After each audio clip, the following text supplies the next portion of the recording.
నాకు ఫస్ట్ ఈ ఆఫర్ వచ్చినప్పుడు చాలా ఆనందం వేసింది. అంటే ఈ మధ్య అంటే ఆఫర్లు వస్తున్నాయి, చేస్తుంటాం కొన్ని సినిమాలు చేస్తుంటాం, కానీ ఈ సినిమా ఆఫర్ వచ్చినప్పుడు మాత్రం నేను చాలా చాలా హ్యాపీ ఫీల్ అయ్యాను.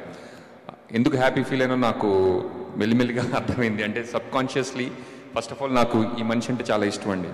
ఆయన్ని కలిసినప్పుడు ప్రతిసారి ఆయన్ని కలిసినప్పుడు నాకు ఆయన మీద ఇష్టం, గౌరవం పెరుగుతూనే ఉంటాయి. అండ్ ఆయనతో నాకు యాక్ట్ చేయడం అవకాశం రావడం, thank you so much sir. నాకు మీతో స్క్రీన్ షేర్ చేసుకునే అవకాశం ఈ సినిమా ద్వారా ఫస్ట్ టైం వచ్చింది. ఐఎమ్ రియల్లీ హ్యాపీ అండి. అలాగే నాకు ఎంతో ఆప్తులు మిత్రులైన విశ్వప్రసాద్ గారు, వివేక్ గారు నాకు ఈ ఆఫర్ ఇచ్చారండి. Thank you so much.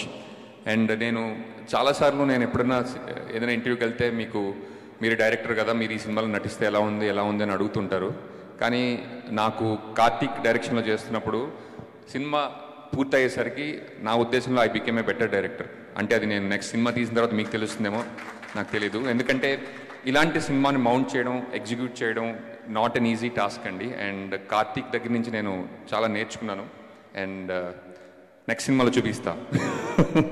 Thank you Karthik. And Manibabu గారు, నాకు మీతో సెట్స్ మీద టైం స్పెండ్ చేయడం, మాట్లాడుకోవడం నాకు చాలా అదృష్టంగా భావిస్తుంది. ఎందుకంటే చాలా సినిమాల్లో రైటర్ సెట్స్ మీద ఉండరు. అండ్ మా సినిమాలో మణిబాబు గారితో టైం స్పెండ్ చేయడం నాకు చాలా అదృష్టంగా భావిస్తున్నాను. అండ్ దేవ్జాన్ గారు నాకు ఇంతకుముందు చాలాసార్లు కలిసిన, సినిమా రిలీజ్ అయ్యేంత వరకు నాకు ఆయన ఎంత టెక్నీషియన్ నాకు తెలియలేదన్నమాట. Haunting music sir, thank you so much. And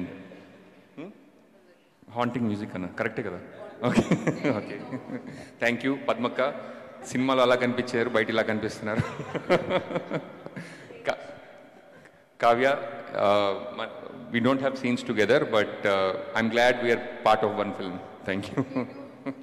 ఎవరి గురించి అన్న మర్చిపోయి ఉంటే క్షమించండి, బట్ థ్యాంక్ యూ ఆల్.